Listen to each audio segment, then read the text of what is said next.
نحمدہ و نصلی علی رسولہ الکریم، اما بعد فاعوذ باللہ من الشیطان الرجیم، بسم اللہ الرحمن الرحیم۔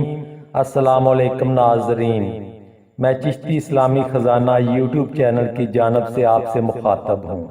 میں اللہ کریم سے آپ سب کی خیریت نیک چاہتا ہوں۔ اللہ کریم آپ کو اور مجھ ناچیز کو اپنے حفظ و امان میں رکھے۔ اچھائی کی بات سننا اور اس کو آگے تک پہنچانا ایک نیکی اور صدقہ جاریہ ہے۔ دشمن وہ لفظ ہے جس سے اللہ کی پناہ مانگتے رہنا چاہیے۔ دشمنوں کے شر سے ہمیشہ بچنا چاہیے۔ اگر پھر بھی دشمن آپ کو ہر وقت تنگ کرتا ہے، نقصان پہنچانے کے در پہ رہتا ہے، آپ کو برباد کرنے پہ تلا ہوا ہے، آپ کمزور ہیں، طاقت سے اس کا جواب نہیں دے سکتے، کیونکہ وہ آپ سے ہر شعبہ میں طاقتور ہے، چاہے وہ دولت میں ہو، جسمانی طاقت میں ہو، انسانی معاشرے میں اثر و سلوک ہو، یعنی کہ وہ ہر طرح سے آپ سے زیادہ طاقت رکھتا ہے اور ظالم بھی ہے۔ آپ پر اور آپ کے گھر والوں کے ساتھ وہ ظلم کرتا ہے۔ آپ نے ہر حربہ استعمال کر لیا ہے لیکن وہ باز نہیں آ رہا۔ آپ کی اور آپ کے گھر والوں کی زندگی دشوار کیے ہوئے ہے اور اس سے چھٹکارے کی کوئی راہ نظر نہیں آ رہی، تو یقین جانیے یہ عمل دشمن کو ہلاک کرنے کے لیے ہی ہے۔ دشمن ایک ہفتے کے اندر ہلاک ہو جائے گا۔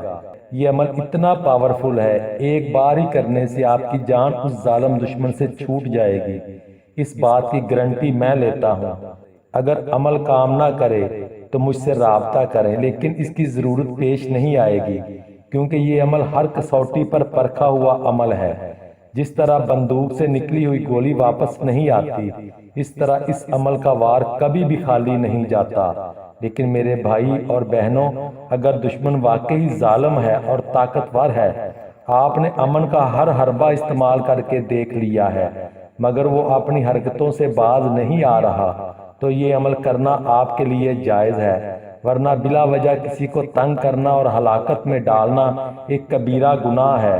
چھوٹے اور بڑے گناہ سے ہمیشہ بچنا چاہیے۔ میں آپ کو ایک چھوٹا سا واقعہ سناتا ہوں۔ ویڈیو لمبی ہو رہی ہے مگر واقعہ اتنا اچھا ہے کہ سنائے بغیر گزارا نہیں۔ تو ناظرین، ایک بادشاہ تھا، بڑا طاقتور اور ظالم۔ اس نے 3 کتے پال رکھے تھے۔ کتے اتنے خونخوار تھے کہ مت پوچھئے۔ بادشاہ کتوں کو ہمیشہ پنجرے میں قید رکھتا اور کئی دن بھوکا بھی رکھتا۔ جب کوئی شخص غلطی کرتا، وہ اس شخص کو ان کتوں کے آگے ڈال دیتا۔ کتے شخص کو چیر پھاڑ کر کے کھا جاتے، کیونکہ وہ بھوکے ہوتے تھے۔ بادشاہ کا ایک وزیر تھا جو بہت ہی عقل مند تھا۔ وقت گزرتا گیا، 30-35 سال گزر گئے، تو وزیر اب بوڑھا ہو چکا تھا۔ اب اس سے بھی کوئی غلطی یا کوتاہی ہو جاتی، کیونکہ اب عمر بڑھنے کے ساتھ ساتھ اس کا دماغ اتنا تیز نہیں رہا تھا۔ وزیر اندر ہی اندر ڈرنے لگا تھا کہ کسی دن بادشاہ کو اگر غصہ آ گیا تو اس کے ساتھ بھی ویسا ہی سلوک نہ کرے جو وہ کئی دہائیوں سے عوام کے ساتھ کر رہا تھا۔ کہیں کسی دن اسے بھی بھوکے کتوں کا کھانا نہ بڑھنا پڑے۔ ایک دن وزیر نے بادشاہ کے حضور عرض کی کہ بادشاہ سلامت، میں بوڑھا ہو گیا ہوں، مجھے اب میرے عہدے سے چھٹی دے دیں۔ مگر بادشاہ نہ مانا، وزیر خاموش ہو گیا۔ وزیر نے دماغ پر زور دے کر ایک ترکیب نکالی۔ وہ کتوں کی دیکھ بھال کرنے والے آدمی سے ملا اور کہا، یار اگر تجھے برا نہ لگے تو کچھ دن میں ان کتوں کی دیکھ بھال کر لیا کروں۔ ملازم پہلے ہی کتوں کی دہشت سے اکتایا ہوا تھا۔ اس نے ہاں کہہ دی۔ اب وزیر دن میں 1-2 دفعہ ان کتوں کو گوشت اور کھانے پینے کی چیزیں ڈالنے لگا۔ وقت گزرتا گیا، 7-8 ماہ گزر گئے۔ ایک دن بادشاہ کو وزیر کی کسی بات پہ بہت غصہ آیا اور بادشاہ نے غصے میں وزیر کو کتوں کے آگے پھینکنے کا حکم دے دیا۔ دربانوں نے وزیر کو پکڑا اور اس جگہ لے گئے جہاں پر لوگوں کے اوپر کتے چھوڑے جاتے تھے۔ لوگ وزیر کی چیر پھاڑ دیکھنے کو بےتاب تھے، بادشاہ بھی کھڑا دیکھنے کو بےتاب تھا۔ کتے جیسے ہی وزیر کے پاس آئے، کتے چیر پھاڑ کرنے کی بجائے وزیر کے پاؤں چاٹنے لگے۔ بادشاہ اور سارا پنڈال یہ ماجرا دیکھ کر حیران رہ گیا۔ کتے کافی دیر وزیر کے پاس رہے اور اسے کوئی نقصان نہ پہنچایا۔ بادشاہ نے وزیر کو دربار میں بلوایا اور ماجرا پوچھا کہ یہ سب کیسے ہوا؟ وزیر نے کہا کہ بادشاہ، میں نے زندگی کے 35 یا 40 سال آپ کی خدمت کی اور صلہ یہ ملا تم نے مجھے کتوں کے آگے ڈلوا دیا۔ تم انسان ہو لیکن کتے تو خونخوار جانور ہیں۔ میں نے ان کی خدمت صرف 6-7 ماہ کی تو وہ میرے وفادار ہو گئے۔ وہ اپنی کئی دنوں کی بھوک بھول کر میری کی گئی خدمت کا صلہ دینے میں لگ گئے۔ بادشاہ، تم سے تو یہ خونخوار کتے ہی بھلے، جو بھلائی کا مطلب تو جانتے ہیں، جو خدمت کی قدر تو کرتے ہیں، وفا کے معنی تو جانتے ہیں۔ مجھے یہاں پر بابا بلے کچھ شعر یاد آ گئے۔ تو راتی جاگیں تا شیخ صداویں، راتی جاگ دے کتے تیتھوں اتے، مالک دا در مول نہ چھڑ دے، پاویں مارو 100 جتے تیتھوں اتے، رکھا سکھا کھاندے رکھی جاؤ ستے تیتھوں اتے، ایک برکی دا قدر پچھانن پاویں مالک ہومن ستے تیتھوں اتے۔ ان کے اوپر کھڑے رہ کر کام نہیں کروانا پڑتا، مالک سو رہے ہوتے ہیں مگر وہ پہرے داری خوب نبھاتے ہیں۔ یہ کہانی سنانے کا مقصد صرف یہ تھا کہ یہ معاشرہ، بلکہ انسانی معاشرہ، اتنا خود غرض ہے، اپنے ہی موسم کو ڈسنے کی طاق میں رہتا ہے، احسانوں کا بدلہ احسان کرنے والے کو اجاڑنے میں مصروف ہے۔ حضرت علی کرم اللہ وجہہ کا ارشاد ہے، تم جس پر احسان کرتے اس کے شر سے ڈرو۔ تو ناظرین، ہم میں سے کچھ انسان وہ درندے ہیں جو احسان وفا کا مطلب سرے سے نہیں جانتے، بلکہ اپنے مطلب کو سب پہ ترجیح دے کر کتوں اور درندوں سے بھی آگے نکل چکے ہیں۔ ایسے انسان کو انسان کہنا بھی انسانیت کی توہین ہے۔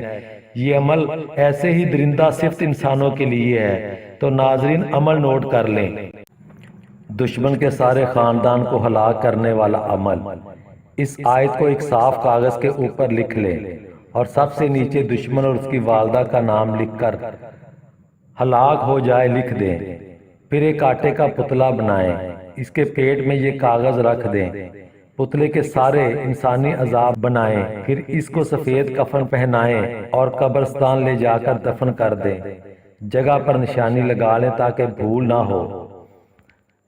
آیت یہ ہے، علم أن سيكون منكم مرضى وآخرون يضربون في الأرض يبتغون من فضل الله وآخرون يقاتلون في سبيل الله فاقرؤوا ما تيسر منه وَأَقِيمُوا الصَّلَاةَ وَآتُوا الزَّكَاةَ وَأَقْرِضُوا اللَّهَ قَرْضًا حَسَنًا وَمَا تُقَدِّمُوا لِأَنفُسِكُم مِّنْ خَيْرٍ تَجِدُوهُ عِندَ اللَّهِ هُوَ خَيْرًا وَأَعْظَمَ أَجْرًا وَاسْتَغْفِرُوا اللَّهَ ان اللہ غفور رحیم۔ اور نیچے فلاں بن فلاں ہلاک ہو جائے کی جگہ دشمن کا نام اور اس کی والدہ کا نام لکھ دیں۔ اس کے بعد اللہ کے قہر سے وہ دشمن نہیں بچے گا، ہلاک ہو جائے گا۔ اس کے ہلاک ہونے کے بعد اس پتلے کو جہاں دفن کیا تھا وہاں جائیں اور اس پتلے کو وہاں سے نکال کر سب سے پہلے اس کا آلت کاٹ دیں، اس کا لڑکا محقور ہو جائے گا، پھر اس کے ہاتھ کاٹ دیں، اس کے بھائی برباد ہو جائیں گے، پھر اس پتلے کی ٹانگیں کاٹ دیں، اس کی بیوی برباد ہو جائے گی۔ تو ناظرین، یہ عمل اتنا پاورفل ہے، ایک ہی عمل میں دشمن کا سارا خاندان برباد ہو جائے گا۔ لیکن ہم مسلمان ہیں، ہمیں ہمارے دین نے درگزر کرنے کی تعلیم دی ہے۔ اگر ممکن ہو تو درگزر کریں۔ معاف کرنا اللہ کے محبوب حضرت محمد صلی اللہ علیہ وسلم کو بہت پسند تھا۔ اگر ہو سکے تو معاف کر دیں اور اپنا معاملہ اللہ کے سپرد کر دیں، وہ بہترین عدل کرنے والا ہے۔ 5 وقت کی نماز پڑھتے رہیں اور صدقہ دیتے رہیں، انشاءاللہ کبھی بھی رسوائی مقدر نہیں بنے گی۔ اللہ تعالیٰ مجھے اور آپ کو حضرت محمد صلی اللہ علیہ وسلم کے نقش قدم پر چلنے کی توفیق عطا کرے۔ آمین ثم آمین. شکریہ.